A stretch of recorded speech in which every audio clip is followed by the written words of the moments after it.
Hello दोस्तों, ओम शांति। चलिए दोस्तों, अब हम कुछ मोस्ट इम्पॉर्टेंट पॉइंट्स को अपने जीवन में लागू करेंगे। अगर हम अब आगे अपने जीवन में स्वर्ग जैसा जीवन बनाना चाहते हैं तो जो हमारे परमपिता परमात्मा ने हमें इस जीवन में अप्लाई करने के लिए कहा है, अगर हम नियमों और संकल्पों, इन पॉजिटिव संकल्पों पर चलते हैं तो हमारा जीवन स्वर्ग से ऊपर होना ही है। कौन कौन से हैं दोस्तों?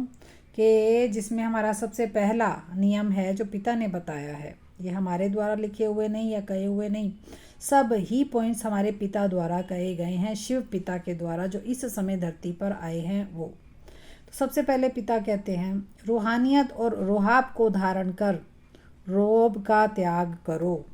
यानी कि रूहानियत और रोहाब में आ जाओ। तो रोब नहीं रखना, किसी पे नखरा नहीं दिखाना। फिर सेकंड पॉइंट कहते हैं कि पाप के खाते को भस्म कर पुण्य का खाता बढ़ाओ। बाबा आप कहते हैं कि मेरे से शक्ति लेकर के, मेरे से गुण धारण करते हुए पाप के खातों को भस्म करो और पुण्य का खाता बढ़ाओ। फिर तीसरा बाबा कहते हैं, प्रयत्न का समय गया, अब तो प्रतिज्ञा कर अपने जीवन को पलटाना है।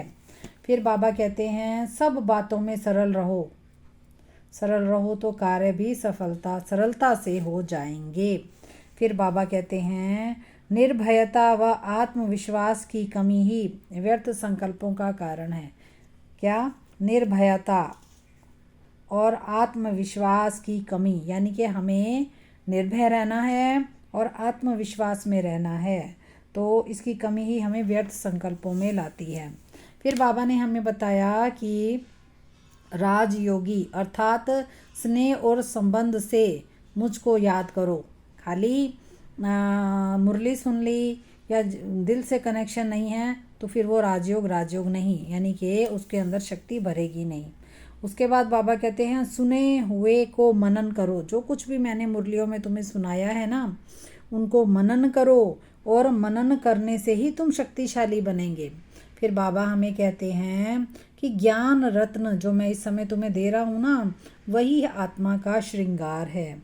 फिर नेक्स्ट पॉइंट बाबा कहते हैं, अब यही धुन रहे तुम्हें कि अब घर वापस जाना है और फिर सबको साथ भी लेकर के जाना है और इन्हीं गुणों के साथ ही सबको प्रेम प्यार आनंद से साथ लेकर के जाना है। फिर बाबा हमें आगे बताते हैं, यदि शरीर बीमार है तो मन को बीमार मत करो। मन तो मेरा है, मेरे में रमा हुआ है, तो वो बीमार होगा ही नहीं।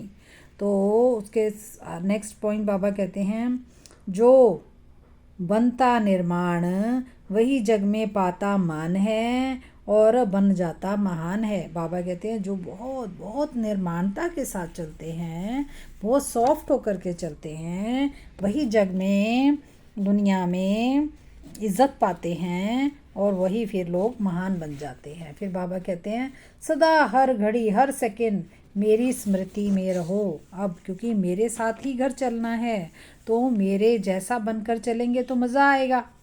अगर मेरे जैसे गुण नहीं होंगे तो फिर पीछे धक्के खाते हुए आएंगे। आना तो है, घर तो जाना ही है।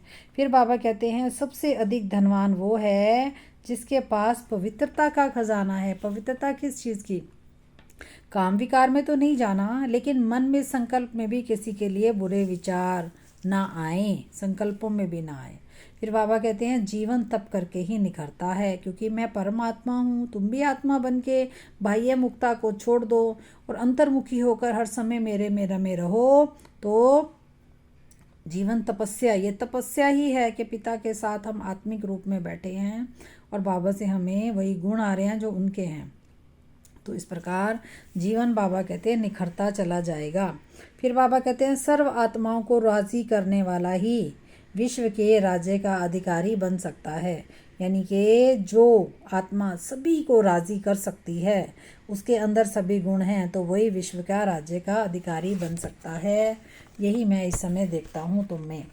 काम महाशत्रु है, बाबा कहते हैं, इस पर जीत पाने से ही तुम जगत जीत बनेंगे। यानी अगर काम को ना छोड़ा ना तो तुम जगत जीत बन नहीं सकते। फिर बाबा कहते हैं, मुख से मीठे बोलने वाला ही सर्व का स्नेही बन सकता है। अगर मुख से हमेशा मीठे बोल ही निकलें तो वो सबका स्नेही बनेगा ही।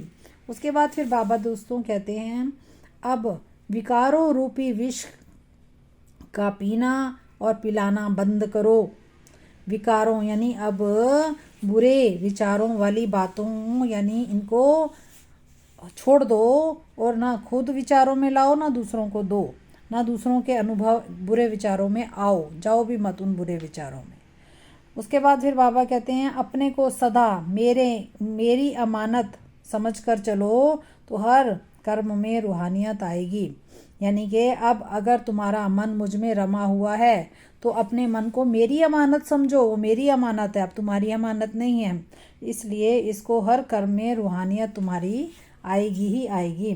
उसके बाद फिर बाबा कहते, अब अपकारी पर भी उपकार करना सीखो और तो सत्कार मिलेगा ही।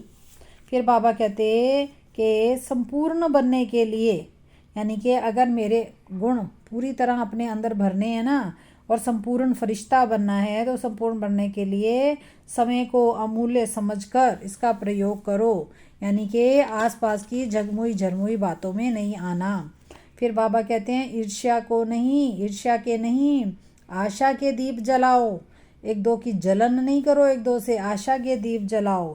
फिर बाबा कहते, संसार में बढ़ते हुए तनावों को आत्मबल से ही रोका जा सकता है। जो इस समय तनाव बढ़ता जा रहा है ना, इसको आत्मबल से ही रोका जा सकता है। फिर बाबा कहते, तुम्हारे भोलेपन के कारण ही माया का गोला लगता है तुम्हें, जो तुम इस माया के चक्र में फंस जाते हो। को माया क्या है? काम, क्रोध, लोभ, मोह, अहंकार। इसमें फंसते ही तुम्हारे अंदर भोलेपन में के अंदर माया आ जाती है। फिर बाबा कहते हैं, मान का त्याग करने से सर्व के माननीय बनने का भाग्य प्राप्त होता है। यानी कि मान का त्याग करो। कौन सा मान? इज्जत मान चाहिए मुझे, उसका त्याग करो तो सर्व के माननीय ऑटोमेटिकली बन जाएंगे और भाग्य जो है तुम्हारा उच्च होता चला जाएगा। अच्छा दोस्तों, बाकी बाबा की नसीहतों को नेक्स्ट वीडियो में डिस्कस करते हैं। अच्छा, ओम शांति।